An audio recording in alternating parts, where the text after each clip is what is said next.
Hello and welcome back to English Mastery Hub and our series Study English with Me. Please remember the slogan for this series is by Albert Einstein, who said, "A man who never made a mistake never tried anything new." And when you get to a point where you don't try new things, it's when you actually start to regress or go backwards. And that's why here on English Mastery Hub, we want to encourage you to step out of your comfort zone, to try new things, to read articles, to watch videos. And we've made that all possible that you can do right here on our website and that you can do it absolutely for free. For today, I have chosen to read an article from a newspaper from the UK. So if you go to tips and tools and browse the web, it will look like this. Browse the web and you add in the URL you're interested in and push browse. And the article that I have chosen for today is the people turning to AI for dating and relationship advice. Can you believe it? What is the world coming to that we are asking artificial intelligence for advice on relationships? So please employ the technique of shadowing, mouthing the words as I say them, because this will greatly help you improve your pronunciation of words. And as your vocabulary grows, you will be able to pronounce the words correctly. We are going to look for words to add to our glossary as we read through the article. So the people turning to AI for dating and relationship advice. Earlier this year, Rachel wanted to clear the air with a man she had been dating before seeing him again in a wider friendship group setting. To clear the air is an English expression that means to make sure there are no hard feelings between the two of you before she met him with other friends around, and then it would be uncomfortable. So, what did Rachel say? I'd used ChatGPT for job searching, but it heard someone else use it for dating advice, says Rachel, who does not want her real name used and lives in Sheffield. I wonder why. I was feeling quite distressed and wanted guidance and didn't want friends involved. Before the phone call to the gentleman she had been dating, she turned to ChatGPT for help. I asked, how do I deal with this conversation but not be on the defensive, not be trying to explain my actions? ChatGPT's response. Its response. Question mark. ChatGPT does this all the time, but it was something like, wow, that's such a self aware question. You must be emotionally mature going through this. Here are some tips. It was like a cheerleader on my side, like I was right and he was wrong, she said. Overall, she says, it was useful, but described the language as very much like therapy speak, using words like boundaries. Therapy speak, in other words, if she'd been to see a psychiatrist. All I took from it was it reminded me to be okay, to do it on my terms. But I didn't take it too literally. She didn't follow it exactly. However, here's the worrying thing. Rachel is not alone in turning to AI for advice in dealing with relationships. According to research by the online dating firm Match, almost half of Generation Z, those people born between 1997 and 2012 in America, said they have used LLMSs like ChatGPT for dating advice. That's more than any other generation. Which generation are you? People are turning to AI to help craft breakup messages, to dissect conversations they're having with people they're dating, and to resolve problems in relationships.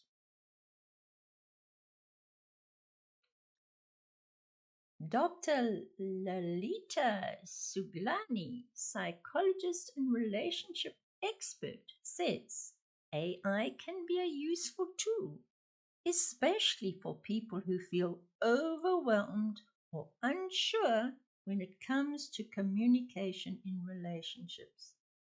It may help them to craft a text, to create a text, process a confusing message, or source a second opinion which can offer a moment of pause instead of being reactive, she says.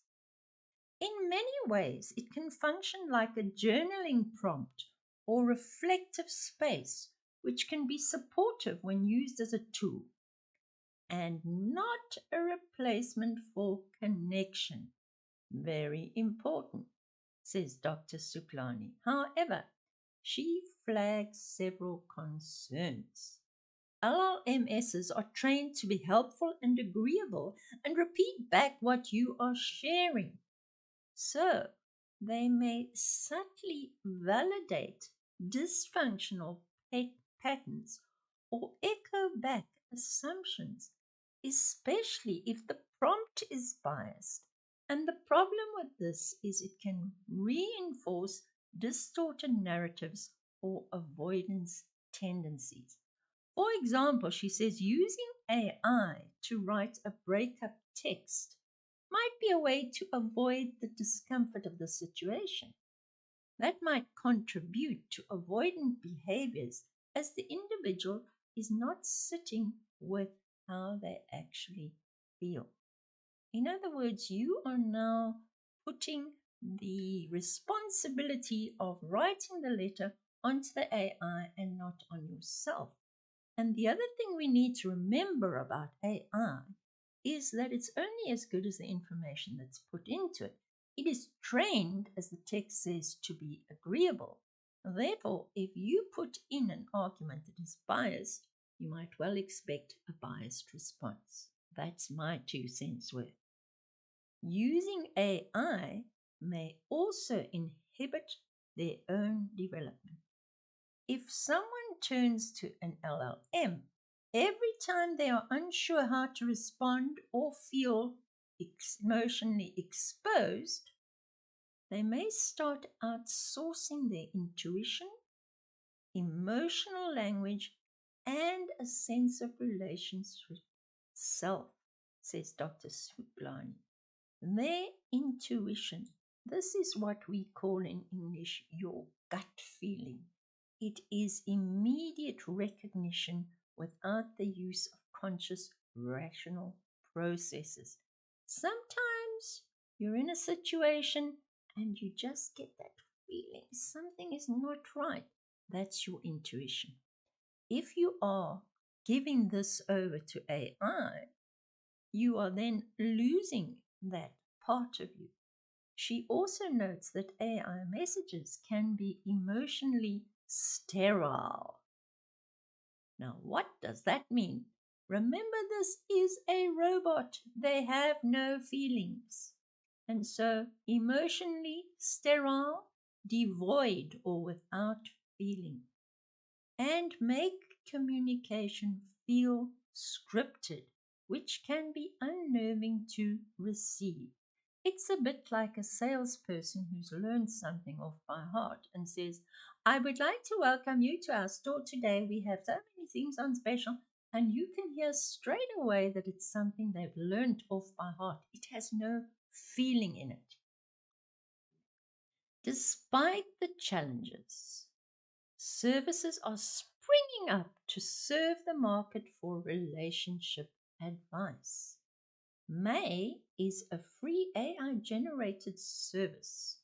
Trained using OpenAI, the service responds to relationship dilemmas with conversational like responses. The idea is to allow people to instantly seek help to navigate their way through relationships because not everyone can talk to friends or family for fear of being judged, being looked down on, says New York based founder S. Lee. He says more than half of the issues brought up on the AI tool concern sex. Now we're talking to a robot about sex, a subject that many may not wish to discuss with friends or a therapist. People only using AI as existing services are lacking. Another common use is how to reword a message or how to fix an issue in a relationship. What is the world coming to?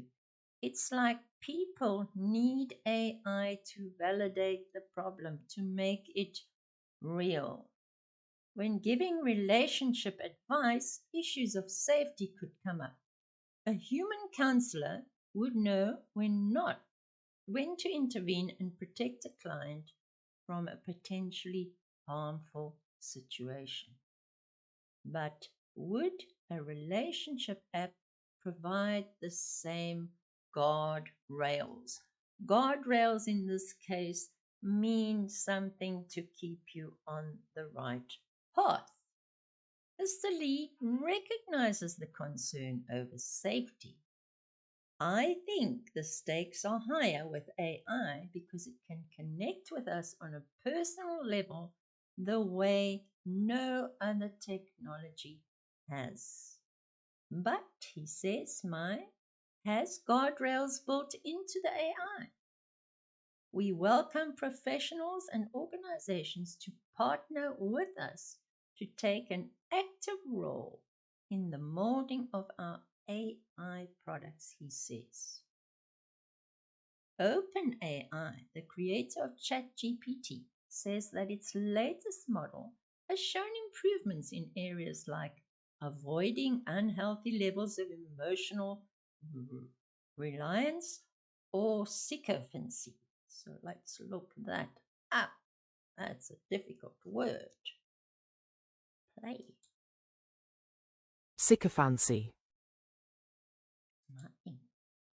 The fawning behavior to pretend to be, yes, of course, I'll do that for you. So let's find a synonym. And then we can add this word to our glossary, although it's not something I really want to know about. So let's close that off. The act of behaving obsequiously towards someone in order to gain advantage. In other words, someone who is, oh, but you're so beautiful. Of course, you have the best hair in the world. This is to be obsequious. This is not giving you a good meaning of what obsequious is. Let's see if we can find another synonym. And then we will add this word to our glossary because it seems that this is a word that it shows that you're in a servant-like manner. Of course, I'll do that for you. Oh, no problem. And so let's add obsequiously to our dictionary. and the word has been added to our dictionary. We will go to our dictionary as soon as we have finished this article. So I want to close this and go back here. And I think that's as far as we will read the article. It goes on for a long time further, and if you are interested, look it up on the BBC and find the article and read it further. And tell me in the comments, what is your opinion of sharing relationship problems with AI? Okay, we were talking about the glossary. So here I have my glossary. You will find it under the control panel once you're registered on the website. And there is my glossary. You have a daily tracker of words that are categorized according to just learnt, confident, and in daily use. So we have added words to our glossary. They will appear when next I go on and close this and add more. So I wanted to say, let's add that word that we had here. Secretly. Organizers of ChatGPT. Now, where did we see that word? Oh, we were adding sycophancy. That's right, sycophancy. We were adding, and then we got to obsequiously. Sycophancy. Add the word. Word has been added to your glossary, and now it's up at the top, and you can sycophancy. It's pronounced. Sycophancy. Sycophancy. Good if my speakers were Sycophancy. on. So let's Sycophancy. Sycophancy. Sycophancy. Sycophancy. Sycophancy. Okay, thank you. Sycophancy. My glossary. It goes on for several pages, and what I do and what I encourage you to do is every time you come across a word that you are not familiar with, go to your glossary, add it to your glossary, add a reminder if you would like to be reminded on a daily basis to go over the words. It helps to go over the words because unless you've used a word or come across it 17 times, statistics say you will not remember it. So it really helps to put a reminder in. And once you are really familiar with the word, you can then delete the word or just continue adding and building your graph, which really looks impressive as it goes along. And this way you will improve your vocabulary no end. Let us go back to the article, and thank you again for staying with me through this article. I hope that I am highlighting some interesting concepts for you, and also that you are learning, because that is the goal of these video podcasts, is for you to improve your English. So I've gone back to the top of the article. Now, most times when we are telling a story or relating an event that happened, we use the past tense, past simple, past continuous, past perfect, and past perfect continuous. So I'm going to use my pen and underline some of these for you so that you can see them in action. I wanted is past tense of the word I want. Had been is past perfect continuous. The man she had been dating. So we've got wanted, past simple, and had been dating, past perfect continuous.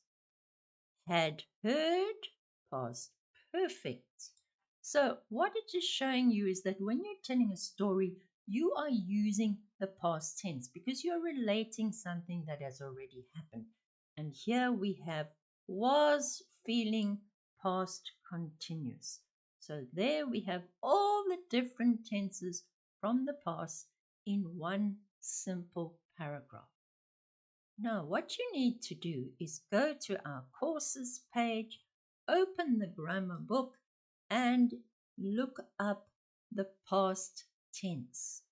This is on slide number 9, and it's telling you we added ed to the words for making the past simple tense. Those are for regular verbs. For irregular verbs, you have to learn them off by heart because they are irregular. They don't follow the rules. There is also a conversation and a short story using the past tense. Here is the past continuous I was doing, which we saw in our article. It is talking about an action in progress in the past. Actions in progress in the past, and it's giving you a background description of what was happening. I was working late last night when something happened. It's giving you a action in progress. Again, a conversation and short story, and then the past perfect tense. Sorry, that's the present perfect. We want the past perfect. Had done. So we had that to show the earlier of two past actions. Which one came first? They had eaten dinner before the movie started. So the eating dinner came first. We use the past perfect tense. Again, a conversation and a short story. And then the last past tense, past perfect continuous.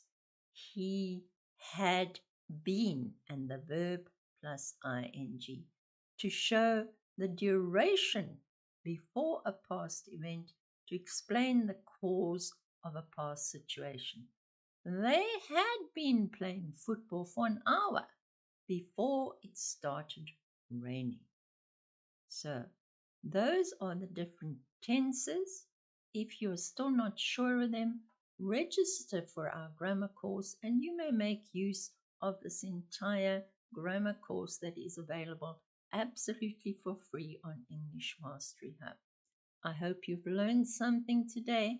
Remember, if you have any questions, please drop them below the video, like, subscribe, and I look forward to seeing you again next week. Bye-bye.